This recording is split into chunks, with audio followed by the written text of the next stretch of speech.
Hello and welcome to another episode of On the Floor with Wayne and Rob. I'm Wayne Highlander, National Sales Manager for Bona Adhesives. And I'm Rob Johnson. Sorry I was Wayne. Oh, and I'm Rob Johnson from Bona Training. Sorry I was yawning during your. I was up late last night. You were Yeah. getting into trouble? No. I made Pauline a new cabinet, and I was using a little Bona Dry Fast bark stain. Looked beautiful. Yeah. Nice. Very good. Well, Rob, it's play-by-play time. And Here we go again, huh? let's see if we can get this right. I think both of us know that we're one step away from being Walmart greeters. So let's do a play-by-play. Last time we did this, all work is honorable. Even if you are the greeter at Walmart. 100%. They're getting up and going to work, man. That's all that matters. I could not. And speaking of going to work, we put the band back together, baby. We're about to hit the road. I hear that. A class. D did a school last week, back-to-back schools in Texas. Yep. In Texas. Down there with our man, Jason Owen. I hit the road next week, heading out to Marietta. See the great folks down in Atlanta. And we are back, baby. We're doing a lot of back-to-back schools this year, too, where so we can accommodate everybody that might have missed out on schools last year. Mm-hmm. And because of the smaller class sizes, because of the COVID and everything, we're doing like a Monday, Tuesday, Wednesday school, and then a Thursday, Friday, Saturday. So we're doing back-to-backs in the same town. So like I said, we can get everybody trained who wants to be trained. And so we are just pumped up, man. Ready to go.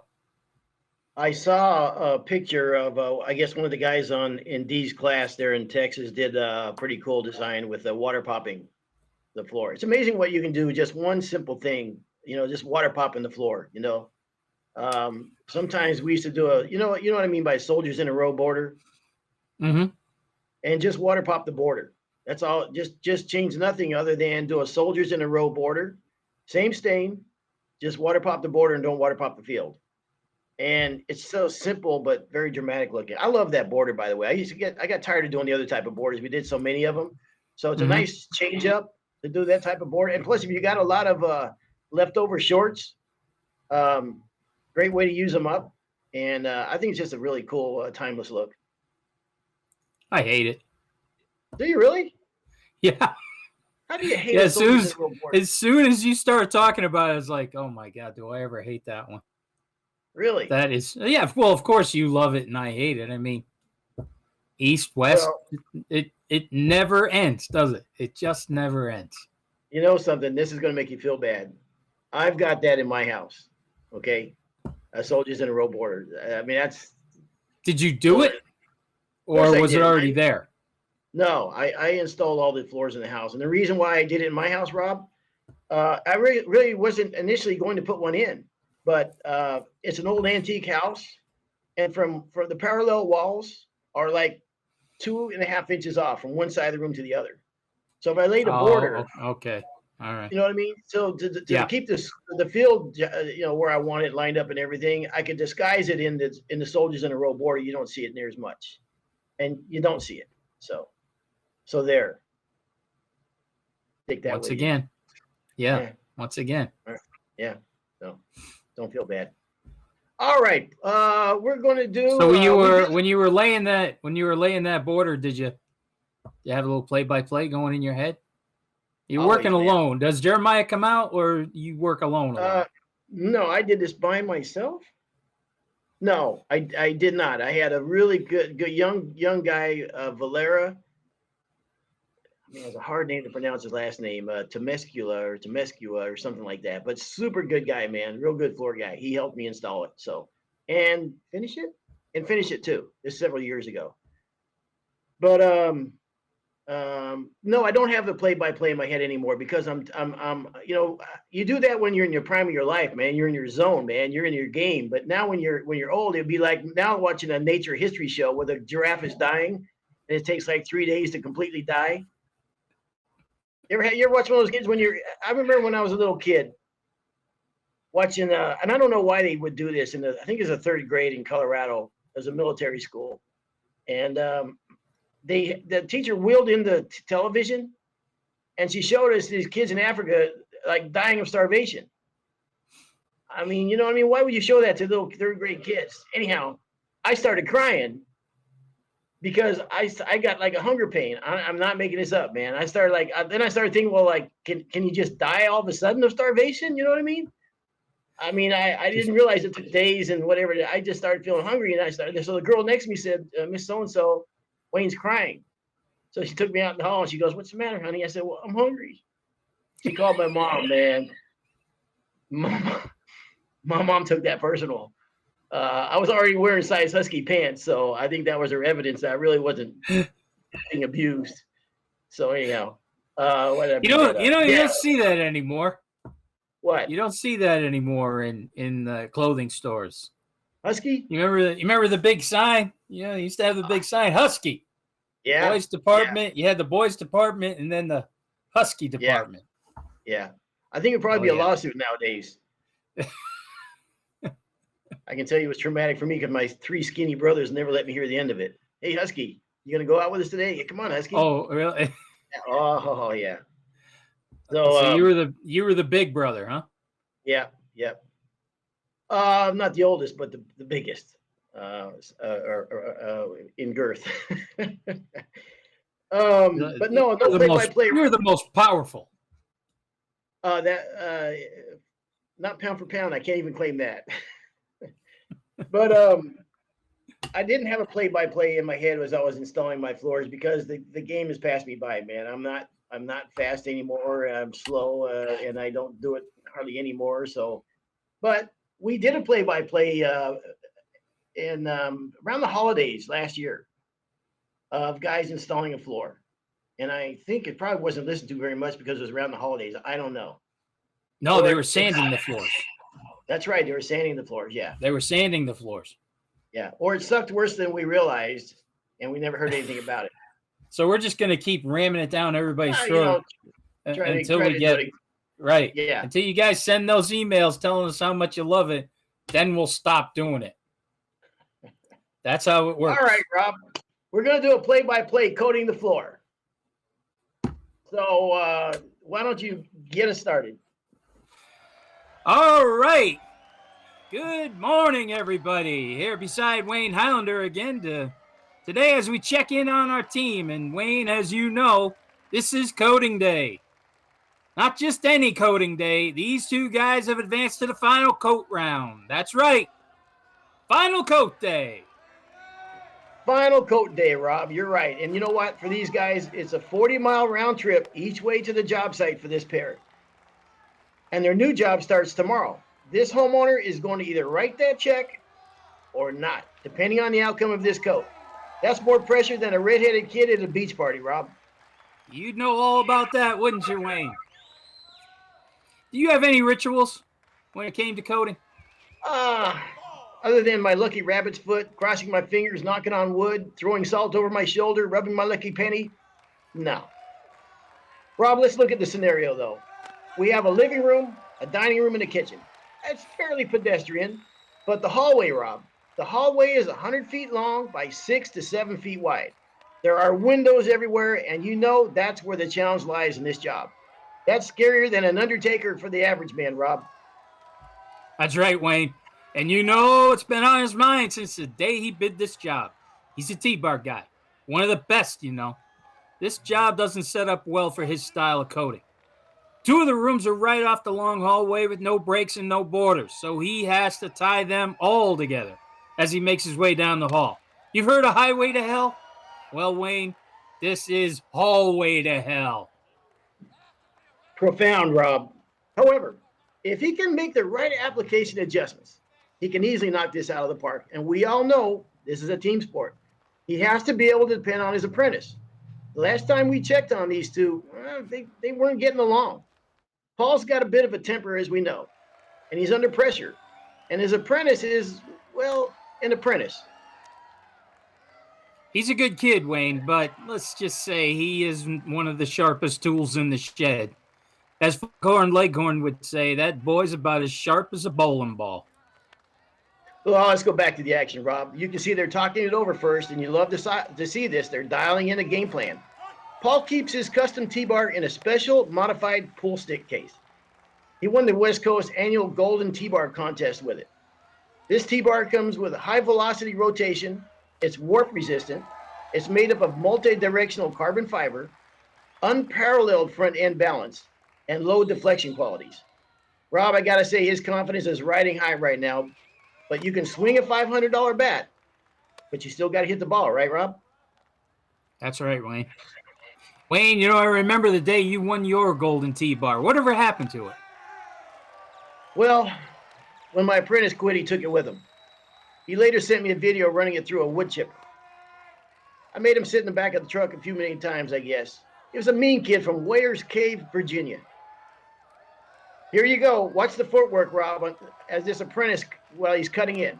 He ain't no Fred Astaire, but he's moving at a pretty good clip. He's intimidated by the speed of his journeyman, who has been known to run over the cut-in guy. Look at the fingertip control of that journeyman with his T-bar. It is effortless. His almost over-exaggerated moves across the floor harkens back to ABBA and Dancing Queen. Speaking of Dancing Queen, Rob, whatever happened to your Golden T-bar? Funny you should mention Dancing Queen. Billy Price borrowed my T-bar. Hung it on the wall, scratched off my initials, put his on, never returned it. I'll get it back someday. Wayne, did you just hear that? The heater recycle just turned on. He's got about 30 seconds before this starts things blow. Wayne, did you just hear that? All right, let me try it again. You half-wit, go. You having fun? Wayne, did you just hear that? The heater recycler just turned on. He's got about 30 seconds before that thing starts blowing. I caught that, Rob. I'm surprised you could with your horrible hearing. You know what? That can spell trouble, Rob. He's got to make it to that thermostat quick. If that heater comes on, that could be disaster in the making. That's more uncomfortable than a warm public toilet seat. Kind of creepy, Wayne. You're kind of creepy. Oh, sorry, Rob. I get a little defensive there. Look at that apprentice run. He's moving like a gazelle. He'll make it to the thermostat with plenty of time to spare. Oh, no, Rob. I mean, look, he put his dirty hands on the wallpaper, though. I don't care how well that T-bar is balanced with carbon fiber. If you don't get that wall cleaned up, Paul's going to bounce it against that kid's head. If looks could kill, that's scarier than... Never mind. I know. He wasn't a good-looking kid to begin with. He looks like he had too much moisture cure without a respirator, if you ask me. Well, Wayne, it's decision time. Do they keep coating, or do they stop and clean up that wall? You got to keep coating, Rob. Remember, there's a painter on the job, and the homeowner does not like him. You got to blame this one on the painter and keep going, Rob. Pretty easy call. Well, Wayne, that's why they make chocolate and vanilla. I would agree with you if it was first coat on bare wood. I say you got to stop and fix it. With Traffic HD, the proper spread rate, you get plenty of working time. Wayne, did he just look at the side of the gallon to see how much finish he's made up? Please tell me he has enough finish to complete this run. I've been giving this kid the benefit of the doubt this whole time, but my patience is really starting to wear thin. Easy, Rob. You're starting to sound like an old queen. That kid's got plenty of finish. I did not see this coming. You can teach an old dog new tricks. Paul kept this one to himself. He is a T-bar master. But I'll be damned if he isn't breaking out a roller to coat that long hallway. Look at the grin on his face. He knew nobody was expecting this one. Oh, man, Rob. And you know what? This is a sign of a true pro. He's using all the tools in his arsenal. He's not just married to one application technique. I've said it before. A perfect coat is a constantly moving target. It is dictated by job site, technique, and chemistry. Wayne, how many times are you going to wear that one out? It's not going to stick. You've tried that to...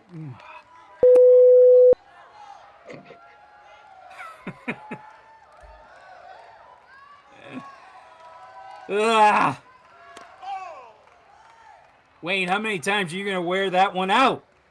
It's not going to stick. You've tried to work that into every training book and video. Hashtag perfect code if anybody's listening. Oh, man. And just when I wanted to split this kid's head open with a razor, I see that he has switched to cutting in behind the journeyman. He really seems to understand his role, finally. And he's finding his comfort zone. Now, the issue I have with this hallway is the exit is 30 feet away from the end. First 60 feet has been gravy. But now the real challenge begins. Speaking of gravy, Rob, you never even mentioned that, you never even mentioned you noticed I lost 32 pounds. I could tell your head looks way too big for your body. Not the look I was going for, but thanks. So back to the floor. Now they gotta do the wet line dance, Rob. You know that dance. Keeping several areas wet at the same time. If he stays on the proper coverage, his life is going to be a whole lot easier. Rob, here's where you need patience and skill to know how much product to put out there on the floor. This is when you need your journeyman to be a leader and call the shots. You got to stay calm. You got to stay confident. Your apprentice is going to key off of him. If he panics, you can lose the apprentice. Many times I've had to slap the apprentice to get his focus back.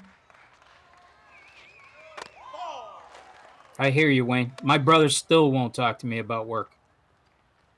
Well, okay, here we go. One thing Rob, this is what I love what they did right here. They could end up with extra finish, and there's no vents in sight. So they placed towels at the exit points before they even started coating ahead of time, in case they need to pick up that extra finish. That's a really, really smart move. We are about to see the classic pendulum swing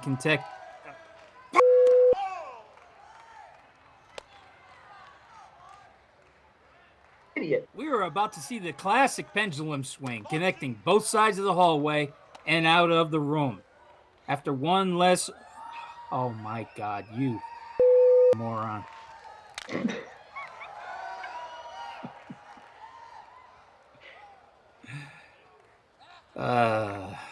One, two. We are about to see the classic pendulum swing connecting both sides of the hallway and out of the room. After one less... Oh, my God.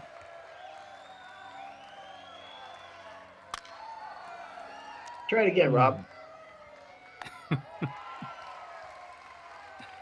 All right. We're about to see the classic pendulum swing. What was that? Sorry, just... You okay? Yeah, I'm good. I want to help you concentrate. Okay, thanks. Because that helped. I was about to nail it, too.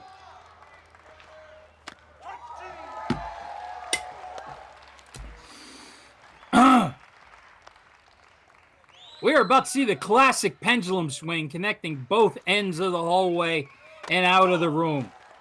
One last overly dramatic roller push away from himself. He finds... Oh, you got to be me. Language? Sorry, Eileen.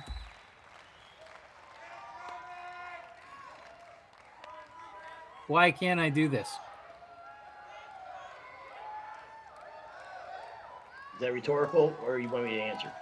No, that's just... Yeah, just keep your mouth shut. Okay. We're about to see the classic pendulum swing connecting both ends of the hallway, and out of the room they go. One last overly dramatic roller push away from himself. He's got it. He hands the roller handle to the kid and says, "My work is done here." You know what I smell, Rob? Yep, I smell money. They're going to get paid on this one. 80-20, of course, but they're going to get paid. You struggled a little bit there, yeah, Rob? Remember when I started? I'm not used to doing all the talking. You're the talker, not me. Well, we see why now. I'm just plucky You just made comic my relief. point. You know what I mean? I'm the Ed McMahon of the show. You know, remember at the beginning of that thing when I said, you know, we're one step away from being Walmart greeters? That's what I was talking about. Maybe it's too much Right pressure. there.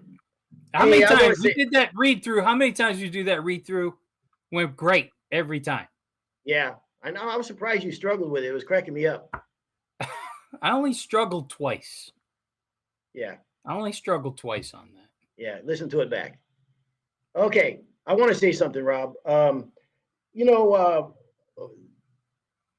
we have some guys call us from time to time about the podcast and different stuff and what have you. And I had a guy I know, a real good guy. He's struggling big time right now on a job. He had a helper quit him in the middle of one of the biggest jobs of his career, which coincidentally is one of the most stressful jobs of his career. And he had one of his guys quit on him, and he had some other issues going on, family stuff and what have you. And I just wanted to say, I mean, that's tough, man. I mean, Rob, we've certainly been there, and when this job can be overwhelmingly stressful, and listen to his voice, and man, if he didn't live on halfway on the other side of the country, and if I had any time at all, he's one of the guys you want to pack up your tools and go over there and give the guy a hand. But we know that floor guys go through this kind of stuff from time to time, man. And I wish we had something, you know, just comforting to say about stuff like that, because we've all been there and it's tough, man. The only thing I can say when you're going through something like that, I know for myself, is that I stopped looking at long range goals and I started taking just baby steps. Like I will just say, you know what, I just need to get this room done. Sometimes it's too overwhelming to look at the big picture. Just take it baby steps at a time. If you go, I mean, that's what's worked for me. If you're going through something like this, and try to just stop thinking of, you know, stressing yourself out on the big picture, and just try to break it down into little steps. They say, how do you eat an elephant? Just one spoonful at a time, or whatever. So I'm hoping he gets through it. We've all been there, man. When you're up against something like that, and sometimes in this job as a contractor, you feel like you're on an island, and certainly to have a guy quit on you. I don't know the circumstances, and I don't care, you know, whatever. It's just, it's just tough, man. And so, anyhow, he's going through it. So I'm not going to mention any names. Super good guy, but we're just throwing some good thoughts out to the guy, and I know he'll power through it.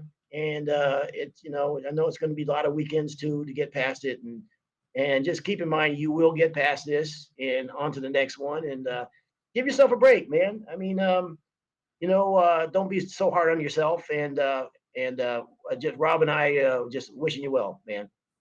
That's all I had to say. So, You know, that's some really good advice. Sometimes, and I've really tried to teach that little thing to my kids. Um, don't look at everything at once. You know, like you said, just yeah, you got 8 rooms or whatever. You know what I mean? Don't think of I got 8 rooms. Just think of, let's get this room done, then move to the next. Stop thinking about the whole picture, and then just attack it. You know, like you said, one bite at a time. But too many times, I think people don't look at things like that. They just look at, oh my God, I got 4 jobs this week, and you know, this is room number 1 at day 1. yeah. My Uncle Fred used to have saying, Robbie, the sun will rise tomorrow morning. I guarantee it. Yep.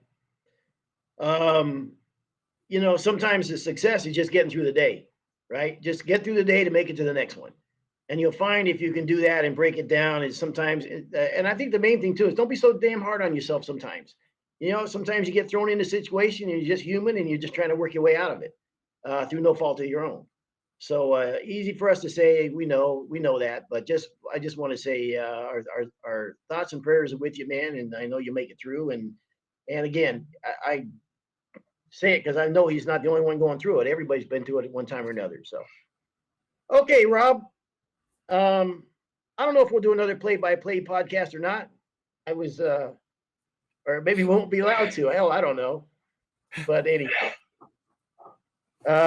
We could do one about installs. we didn't do installs. We You didn't do could do a stairs. play-by-play for installs. Yeah, yeah. We should talk about. You know what? We got to have a stair builder on here. You know what? We're going to do that as a podcast. My brother's a beast on stairs, man. I mean, he got a niche of doing stairs that he is super, super good and fast at it, man. And there's a lot of them out there like that. So that we will have a guest on there talking about doing stairs. A lot of guys have questions about that, putting up the risers and everything, and the rules of rise and run, and which goes first, and sculpture molding, and all kinds of different stuff. And there's tips and techniques out there. So I think that'll be a good show we'll run.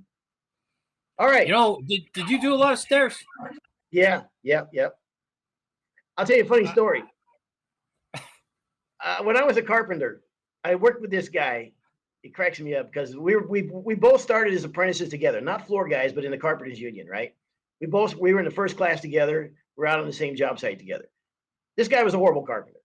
There's no two ways around it. He has become very successful in life after he got out of being a carpenter. He opened up 3 different stores and he's killing it right now.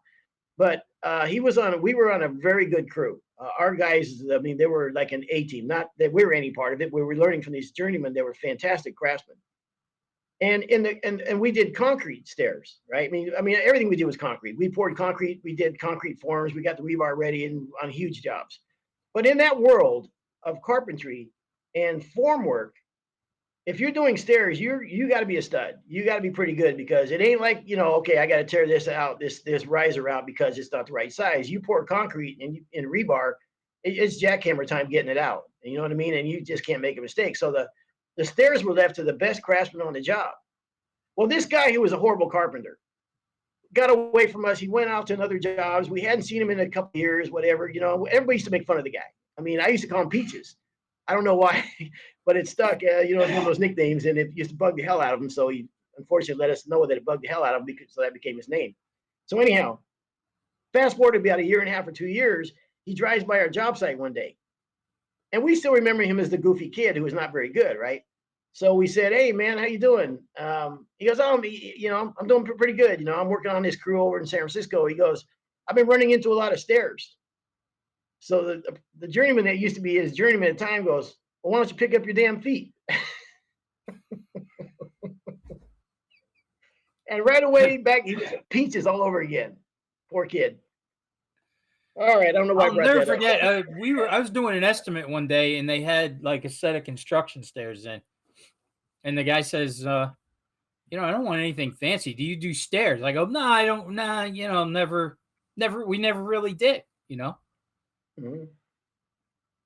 So he goes, I didn't think it would be that much. I go, well, let me do a little research. Now I know I've seen stair treads and risers from the distributor I was doing, business at. So I went, talked to a few guys, and one guy was telling me, he goes, "Yeah, it's not that hard. It's, really pretty simple." All right. I give the guy a quote on the stairs. I think it was 12 steps. And I think I quoted him like $1,400. Okay. It was like I figured 100 a step, and then I threw an extra 200 in just for shits and giggles. And boom, the guy couldn't say yes fast enough. Like, I swear he was acting like he wanted to pay me right then when I just said, here's how. Yeah, I'll do the stairs. This is the price. So I go home. I go back the next day. I started to do it, and then finally, and that's kind of bugging me. I'm like, geez, my price I maybe be a little low here, right? Yeah. So I said to the guy, "Hey, was my price low? Is that why you were so happy?" He goes, "Low." He goes, "The other guy, the stair guy that we were going to have, he was going to charge $5,000. Now, gosh. now That's right. I really had a lot of problems sleeping. Yeah. That's a lot To of think that I could have said $4,000. There's a lot, and he still would have been right. Oh, I saved $1,000. Yeah. And here I am doing figures, figuring out how much a tread's going to cost, and oh my. So when I found out what stair guys were charging, I turned into a stair guy. I'm a stair guy. Yeah, I can do stairs. Absolutely. Yeah. Actually, Spindles? Yeah, I'll figure it out. Don't worry about it. I'm a carpenter. It's just remind me if I forget to tell you the best stair jig ever made on planet Earth. And What it is it? costs almost nothing. I'll get into it on the next show. There you go. That'd be a teaser for the guys. Okay. So thank you for listening, everybody. And this has been another episode of On the Floor with Wayne and Rob. Please do stay tuned for another episode.